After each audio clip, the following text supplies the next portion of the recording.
Hey YouTube, Safety here.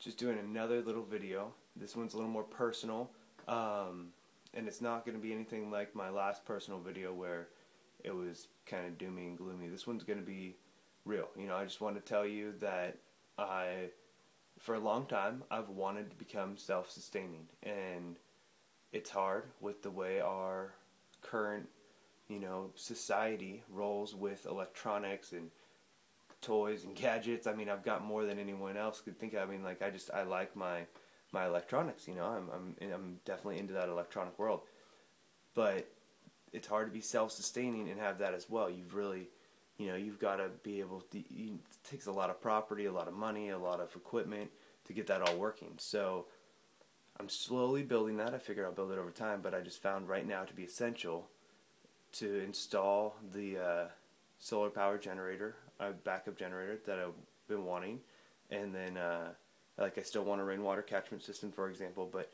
there's a lot of steps that I've taken that were necessary in order to be fully prepared for anything that could happen. And you can never be prepared for everything, but there are some definitely things that could happen. I mean, I live on the San Andreas fault line, so I'm going to feel a massive earthquake at some point. It's just bound to happen, and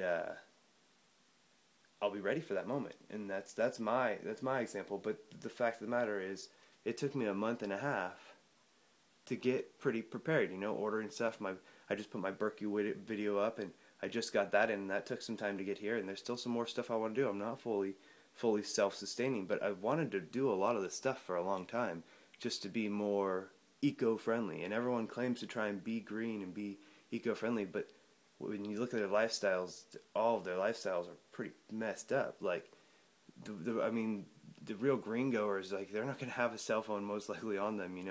They're unless they're got some money and they could afford solar panels or wind power or whatever it took in order to get that all going. And a lot more buildings and companies are going that way, but it's going to take all of us. I mean, solar power and wind power, that's the way to go. And there's even ways to harness ocean power and water, and that's where you need to go. But I digress. Sorry, that's just all electrical and society wise. But for me personally, you see, it took me a month and a half to get prepared.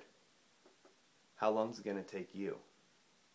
And I'm serious. I mean, how prepared are you? And it doesn't cost that much money, and you don't have to go so crazy, but it doesn't hurt to pick up, a couple extra boxes of Band-Aids, or, a first aid kit or two, and, maybe make sure your house has a fire extinguisher in it, or like your car, if you're renting, like, make sure your car's got everything that you need, just in case something happened, you had to leave real quick, and you might not be able to come back to your house. So, you just decide what you want to do, and be prepared to accept that's what you got. All right, stay safe, YouTube.